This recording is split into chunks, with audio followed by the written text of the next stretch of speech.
Puji Tuhan, pagi hari ini bukan kebetulan. Segala sesuatu tidak ada yang kebetulan di dalam Tuhan. Amin. Karena semua apa yang sudah Tuhan rencanakan, itu semua atas kendali Tuhan. Dan pagi hari ini kita bersyukur kita masih diberi kesehatan.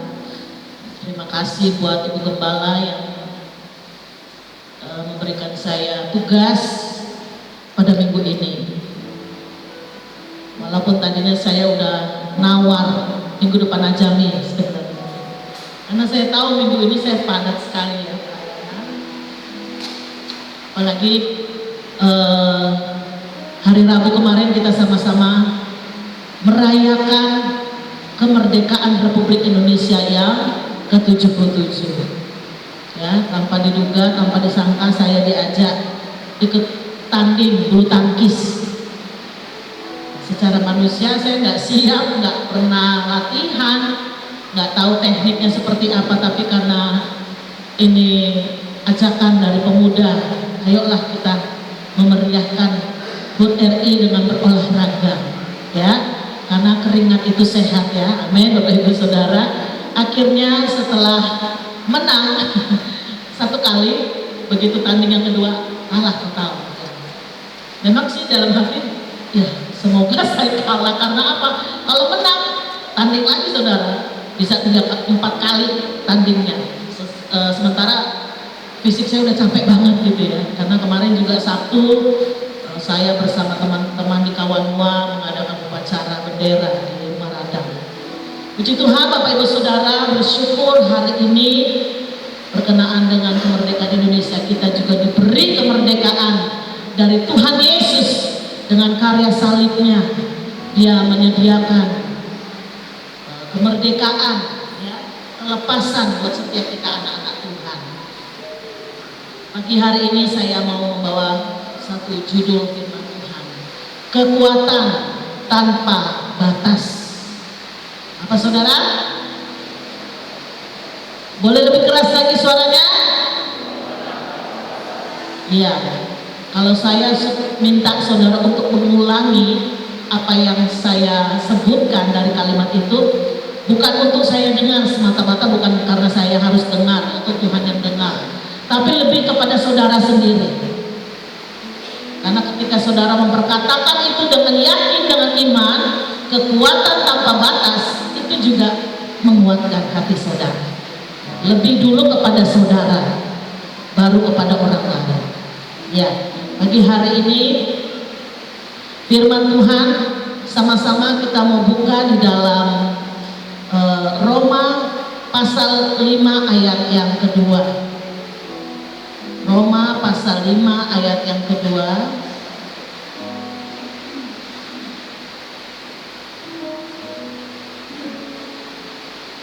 Kita bangkit berdiri untuk pembacaan firman Tuhan yang pertama ini.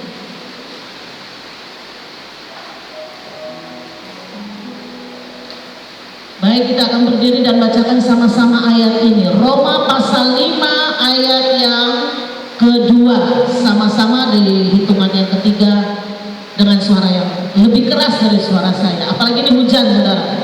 Ya, saudara harus lebih keras dari suara hujan. Sama-sama 1, 2, 3. Oleh Dia kita juga beroleh jalan masuk oleh iman kepada kasih karunia ini. Di dalam kasih karunia ini kita berdiri dan kita bermegang dalam pengharapan akan menerima kemuliaan Allah. Puji Tuhan, silakan duduk. Amin. Saudara, ayat ini mengatakan Roma 5 ayat 2, oleh Dia yaitu Kristus Yesus kita juga boleh beroleh jalan masuk oleh iman kepada kasih karunia ini. Saudara, sampai di situ dulu. Ya, untuk memperoleh kasih karunia yang dari Tuhan. Saudara sering baca ayat tentang kasih karunia, tentang anugerah. Anugerah dan kasih karunia itu maknanya sama, ya. Jadi Kasih karunia atau anugerah itu artinya adalah kemurahan hati Allah yang tidak pantas diterima oleh orang yang layak dihukum. Ini dalam konteks tentang keselamatan yang dari Tuhan. Saya ulangi, anugerah atau kasih karunia adalah kemurahan hati Allah yang tidak pantas diterima oleh orang yang layak dihukum. Sama halnya dengan Yesus Kristus. Dia sesungguhnya nggak pantas untuk dihukum. Ya. Manusia sesungguhnya yang saya salah ngomong. Saya harus koreksi. Sesungguhnya kita ini yang harus menerima hukuman kutuk karena dosa. Harusnya kita yang menerima vonis itu. Tapi karena anugerahnya, karena kasih karunia-Nya, posisi itu digantikan oleh Yesus dengan bermurah hati. Dengan karya penyelamatan, penebusan darah Kristus, Dia menyerahkan nyawanya untuk menggantikan posisi kita yang seharusnya kita disalib, tapi Yesus yang menggantikan posisi disalib itu. Ini kasih karunia atau anugerah. Anugerah itu digambarkan seperti kotak hadiah. Hadiah tapi ada kotaknya. Biasa kalau kita kasih kado, nggak mungkin kita kasih utuh gitu kelihatan bendanya misalnya. Kalaupun mau kasih uang juga pasti ada amplopnya gitu. Mau kasih barang juga biasanya. Kalau sekarang malah kasih kado tuh nampak, bener nggak? Kalau misalnya ada dia door prize di sini, malah kelihatan itu hadiah apa? Kulkas ya, kulkasnya kelihatan. Sekarang begitu. Sepeda, ya ada sepedanya. Tapi zaman dulu kalau mau kasih kado tuh harus surprise gitu, kejutan. Tidak nampak. Ada kotaknya untuk menutupi apa isinya. Sehingga ketika kita menerimanya, sesuatu yang tidak kita pikirkan, akhirnya kita kaget dan kagum. Seperti itu gambaran. Anugerah itu seperti itu. Ketika kita mendapat anugerah Tuhan dan kita menerimanya, kita dibuat apa saudara? Terkagum-kagum akan Tuhan. Tidak nyangka, tidak sesuai dengan ekspektasi, tidak sesuai dengan perkiraan atau dalam pikiran kita. Oh, ini yang saya terima dari Tuhan. Tentunya didasari oleh yang namanya iman, saudara. Ingat, karena iman itu apa, saudara? Saya mau ulang lagi, ini pelajaran dasar, saudara.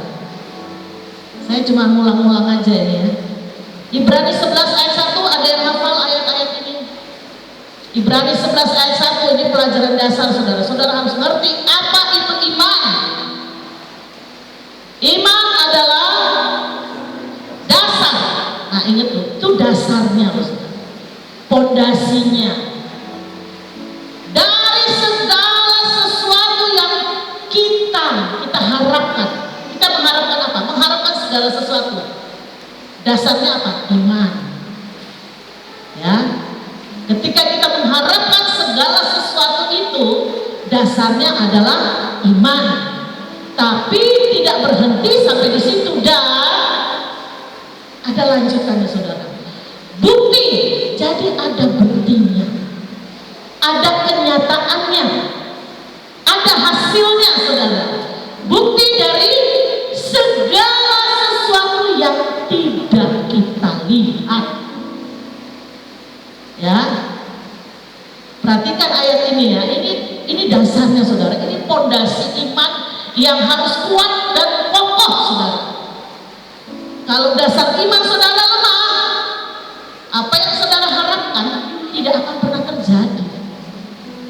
Ini dasarnya iman. Segala sesuatunya dimulai dari iman.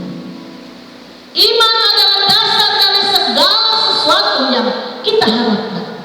Pasti setiap manusia punya harapan harapan, punya kerinduan pencapaian yang akan dihasilkan dari apa yang dia impikan, dari apa yang dia perjuangkan.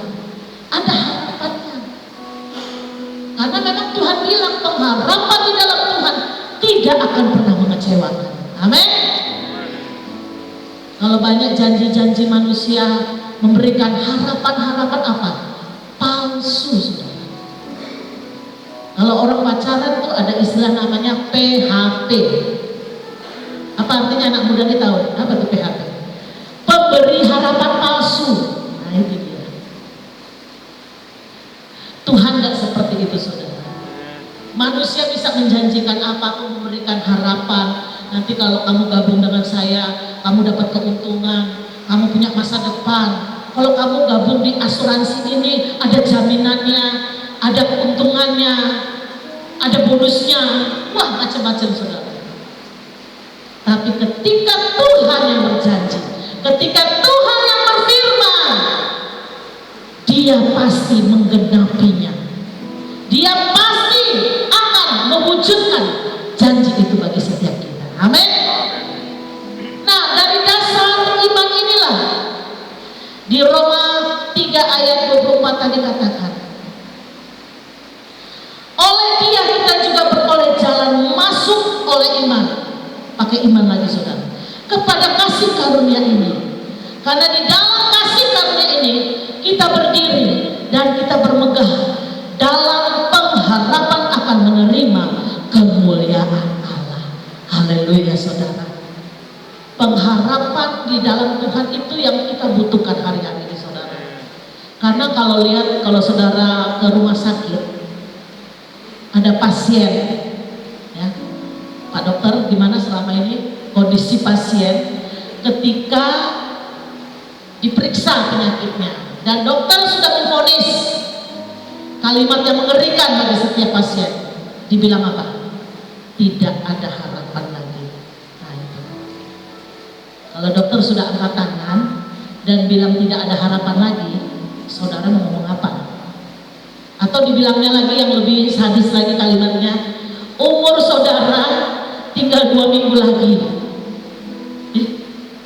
Ngeri? Nggak usah dibayangin lah. Kalau sampai manusia udah ngomong gitu, dokter sudah menyatakan seperti itu. Kira-kira apa sih pikiran manusia yang paling gampang? Kan tinggal hitung hari aja, kapan aku mati. Udah selesai hidup saya.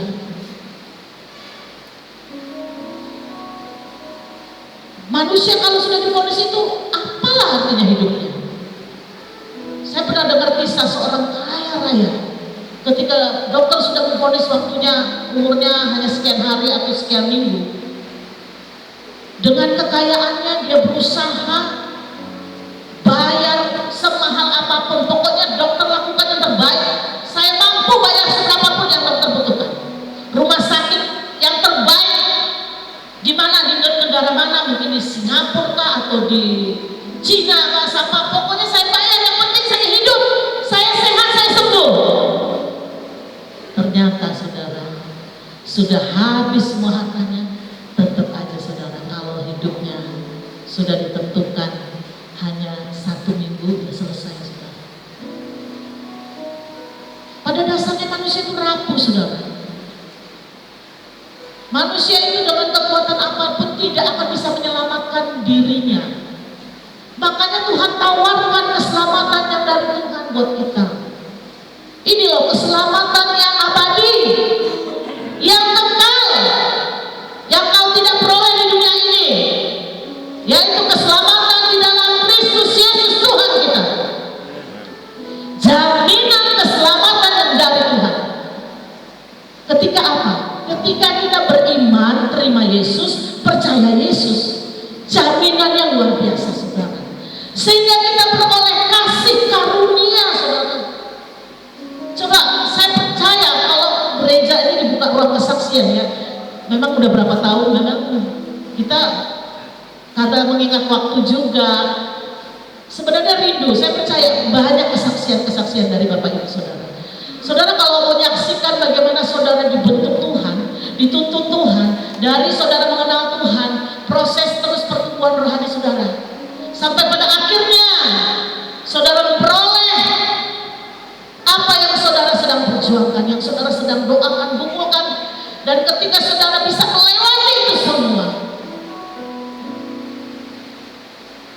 baru kita nyadar, Tuhan, aku bisa lewati, aku bisa dapatkan.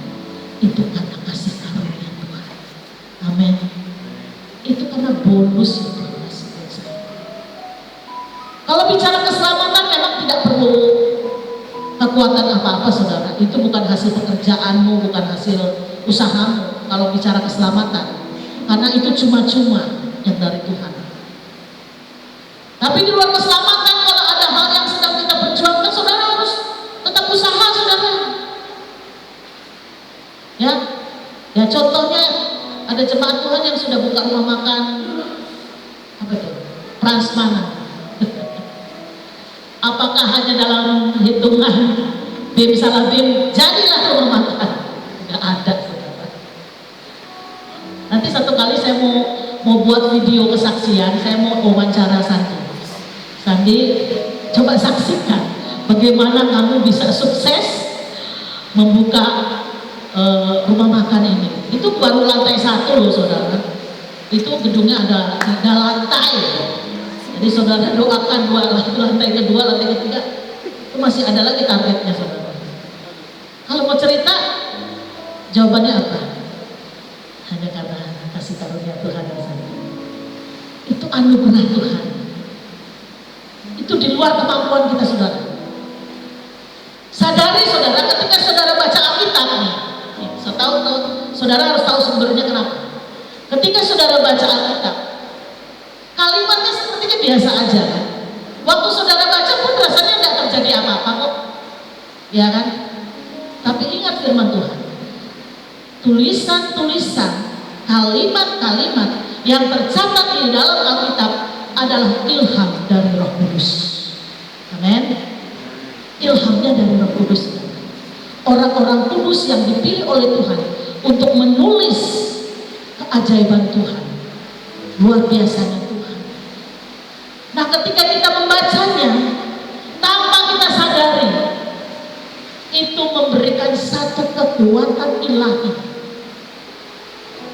yang membuat iman kita, kapasitas iman kita semakin kuat dan tangguh. Saya kalau mau renungkan 2 tahun ini melewati tahun, hari, bulan tanpa pendamping, kadang saya pikir ternyata saya bisa ya lewati 2 tahun ini Tuhan.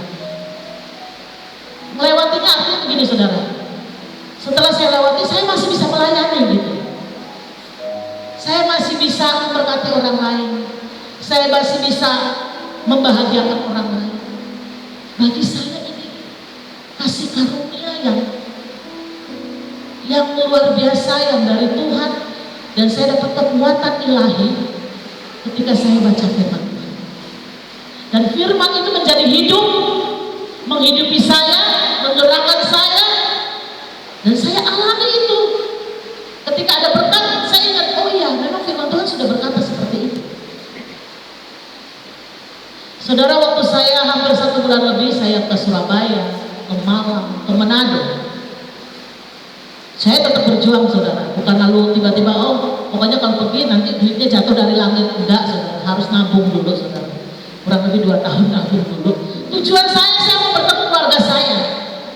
Karena betapa sedihnya saya ketika suami pergi, satu pun keluarga saya nggak ada datang. Karena memang bukan nggak mau datang, nggak bisa datang, nggak boleh datang kan, masih corona waktu itu. Jadi saya punya tekad, satu kali saya harus ketemu adik saya 2 dan kakak saya 1, ada di Surabaya dan di Manado. Saya yang punya inisiatif untuk pergi saudara. Harusnya mereka yang kunjungi saya dong, karena mereka juga pernah janji gitu, nanti ya kalau Pontianak corona juga reda, kami ke Pontianak. Tujuannya ini menghibur saya, karena waktu suami pergi mereka nggak hadir. Nggak tahunya Tuhan balik loh saudara, saya yang kunjungi mereka. Dan saya udah punya tekad, saya nggak mau datang ketika dalam suasana duka. Itu nggak enak banget saudara. Kumpul sih semua, tapi waktu itu abang saya meninggal, terus papi saya meninggal di Manado, abang saya meninggal di Pontianak, mami saya meninggal di Manado. Memang kumpul semua, tapi dalam keadaan sedih, berduka. Mau jalan-jalan rasanya pun udah enak saudara. Tapi kali ini saya punya tekad, Tuhan, saya harus kunjungi keluarga saya.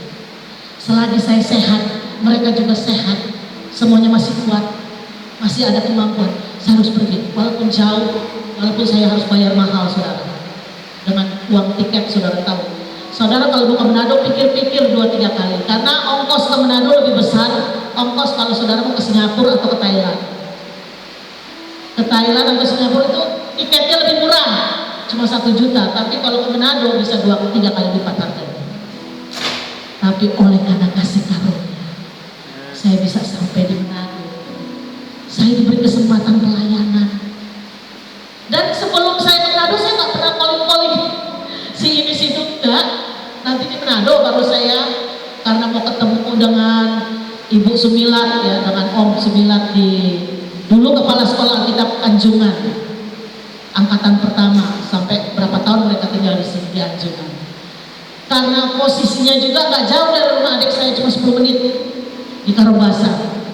Jadi nggak lucu dong, udah rumahnya dekat, saya lewat-lewat, masa saya nggak kabarin kalau saya ada di Manado?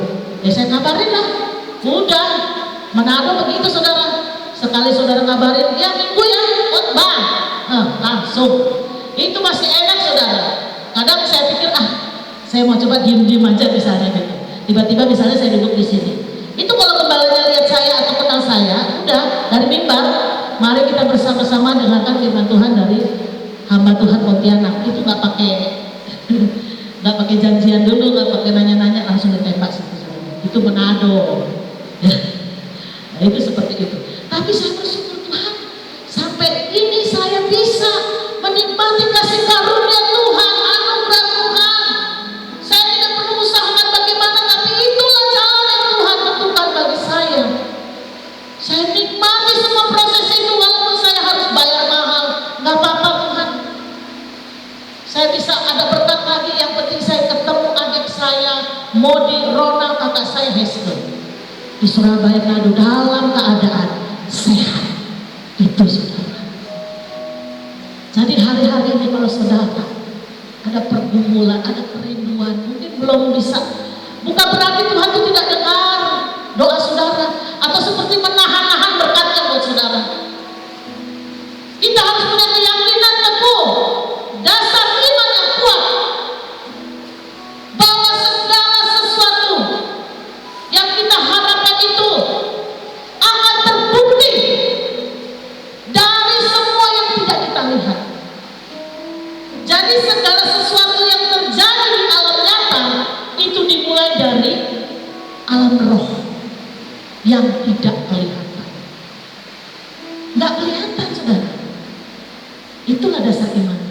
Terjadi dulu di dalam alam roh. Ketika saudara imani, perkatakan terus, doakan terus, saya akan capai ini, capai itu, pada akhirnya dibuktikan. Terjadilah itu di alam nyata dengan iman yang teguh dan kokoh di dalam Tuhan. Jangan pernah berhenti saudara. Kalau saudara pikir, saya kayaknya udah capek nih dong, sekian tahun, kayaknya udah saya nggak mampu lagi deh, berhenti akhirnya. Padahal saudara sadari nggak? Sebenarnya tinggal 2 langkah lagi loh. Tapi kan kita nggak ngeliat gitu. 2 langkah mana kelihatan? Tapi kan ada dasar imannya harus kuat dan teguh. Ya melangkah aja sampai pada akhirnya kita mencapai finish. Demikian juga kita, pengiringan kita kepada Tuhan.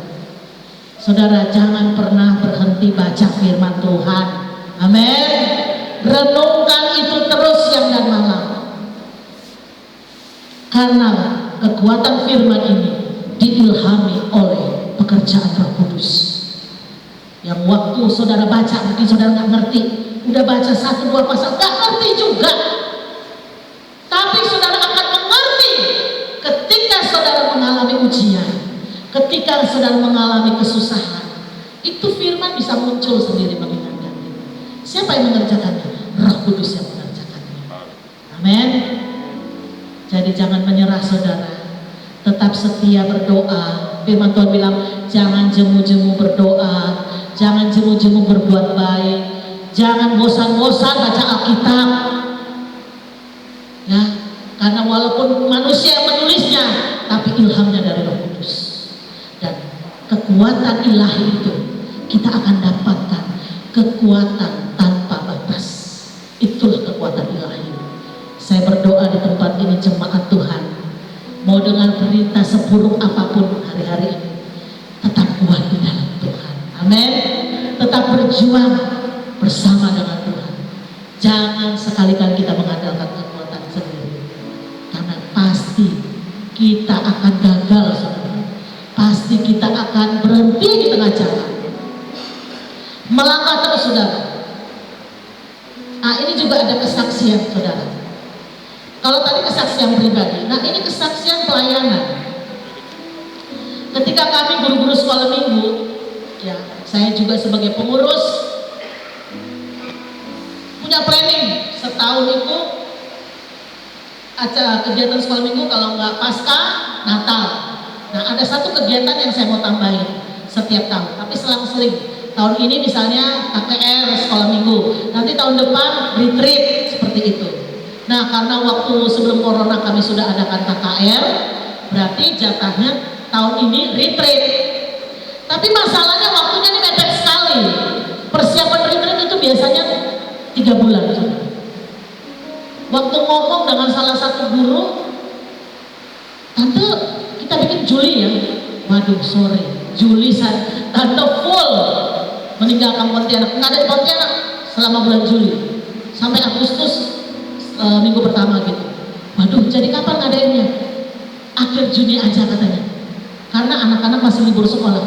Nah, tapi ini tinggal 1 bulan loh, saya bilang.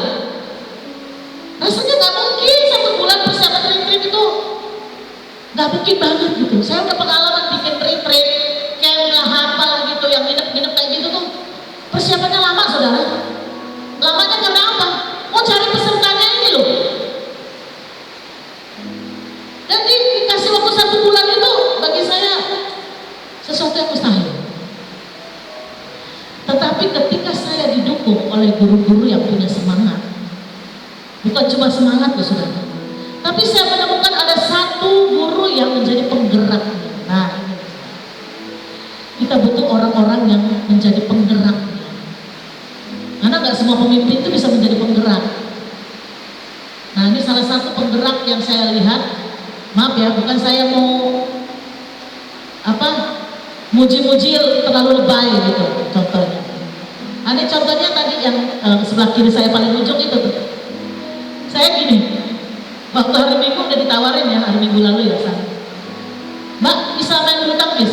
Oh, gak bisa, San, gak pernah latihan, gak tahu tekniknya, mukul bola, aduh, perasaan kemarin cuma menang servis doang, bukan menang pakpok gitu, enggak. Jadi saya udah nggak gubris tawaran Sandi. Tapi besok paginya apa malamnya lah gitu, ditelepon lah sama Mbak Yo, kita ikut yuk, bulu tangkis yuk, sama-sama KTP kita sama ibu boleh. Hah? Kapan? Besok. Waduh, saya bilang, siapa aja ikut? Banyak, pemuda juga ada ini, keluarga ini, ada ini. Adalah, ayo ya ikut. Saudara bayangin dalam waktu 1 hari berapa yang ikut sana? Berapa? 40 orang? 40 lebih ya? Dalam waktu 1 hari ngajakin orang main bulu tangkis bisa ngumpulin sekian banyak orang 40. Saudara beri gampang, kalau saya disuruh itu belum tentu bisa loh. Maka saya bersyukur saya nemukan ada orang-orang yang bisa menggerakkan orang lain. Kalau dalam pelayanan saya kenal yang namanya Daniel Panji, pendeta Daniel Panji. Dia mendoa syafaat, tapi yang luar biasa dia bisa menggerakkan pendoa syafaat Indonesia bahkan seluruh dunia, mengadakan doa bagi dunia, bagi bangsa. Ini loh orang-orang seperti ini yang punya kasih karunia. Ya kan, kalau ditanya apa ya, kok bisa ya ngomong gitu, padahal hanya lewat mulut ke mulut aja dalam waktu 1 malam, besoknya sudah ada nama-namanya. Ini timnya juga gerak cepet ya, wis gercep banget ya ini. Ada sini gini, oke siap Pak, ibu-ibunya yang paling semangat saya lihat. Padahal tidak pernah olahraga bulu tangkis ya, bantah. Nanti kita sambung dengan jogging lah ya. Itu saya lihat bisa menggerakkan orang dalam waktu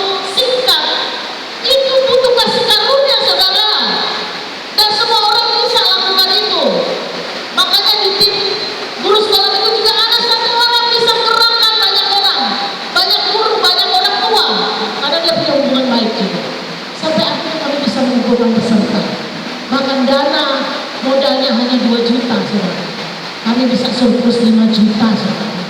Itu bukan karena hebatnya saudara. Itulah kasih karunia yang Tuhan berikan buat setiap kita.